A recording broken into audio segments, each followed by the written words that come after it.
Pernahkah kamu melihat anakmu menunduk, memeluk lutut, atau tiba-tiba dia membisu saat ia melakukan kesalahan? Seolah-olah dunia jadi mengecil, dan di mata mereka, mereka merasa tidak pantas lagi untuk dicintai. Kenapa momen seperti itu begitu menghancurkan hati kita sebagai orang tua? Dan mengapa justru di titik terendah itulah masa depan harga diri mereka sedang dibentuk? Bayangkan seorang anak kecil bernama Rama. Suatu hari, ia tidak sengaja memecahkan gelas di ruang tamu. Suara pecahan kaca itu membuatnya kaget, dan wajahnya langsung pucat pasi. Bukan karena takut dimarahi, tapi karena di dalam pikirannya terlintas, "Aku anak yang buruk." Ia langsung menutup wajahnya, seolah ingin menghilang dari dunia. Nah, disinilah banyak orang tua tidak sadar. Apa yang kita lakukan setelah momen itu akan menentukan bagaimana anak memandang dirinya sendiri selama bertahun-tahun ke depan. Anak sering merasa malu bukan karena kesalahannya, tapi karena mereka menyamakan kesalahan dengan identitas diri yang buruk. Jika kita salah merespons walaupun niatnya baik, rasa malu itu bisa berubah menjadi bom waktu.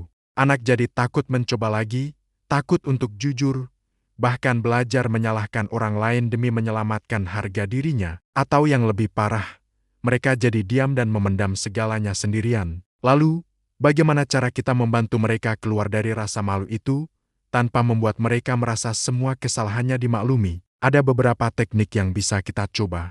Pertama, validasi emosinya, bukan kesalahannya. Coba deh, dekati anak dengan tenang dan katakan sesuatu seperti, "Kelihatannya kamu kaget dan malu ya setelah gelasnya pecah." Tidak apa-apa merasa seperti itu. Semua orang juga pernah salah.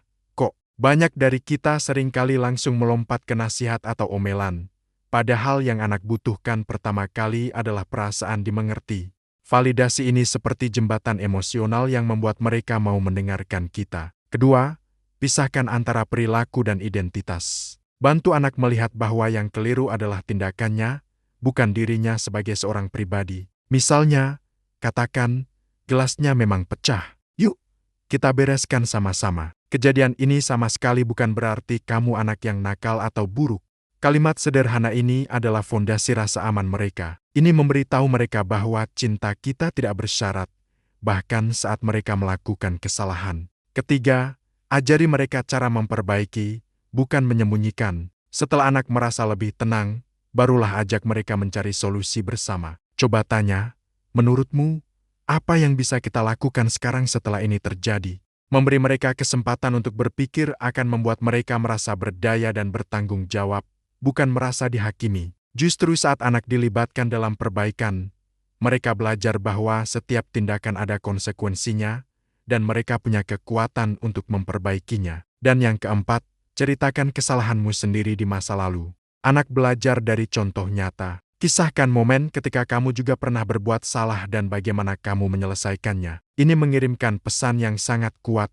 Berbuat salah itu bagian dari proses menjadi manusia. Ayah dan ibu juga pernah mengalaminya. Mari kita kembali ke cerita Rama. Ibunya tidak langsung marah. Ia justru duduk di samping Rama, mengusap punggungnya dengan lembut, dan berkata, "Kalau kamu merasa takut atau malu, kamu boleh bilang ke Mama. Kita cari solusinya sama-sama." Ya, Rama yang tadinya menunduk dan menggigil ketakutan, perlahan mengangkat wajahnya. Bukan karena masalah gelas pecahnya selesai, tapi karena sesuatu yang jauh lebih penting, ia merasa diterima, bahkan di saat ia merasa paling gagal. Anak yang merasa aman saat melakukan kesalahan adalah anak yang akan tumbuh menjadi orang dewasa yang berani mencoba hal baru, berani bertanggung jawab, dan berani untuk selalu jujur.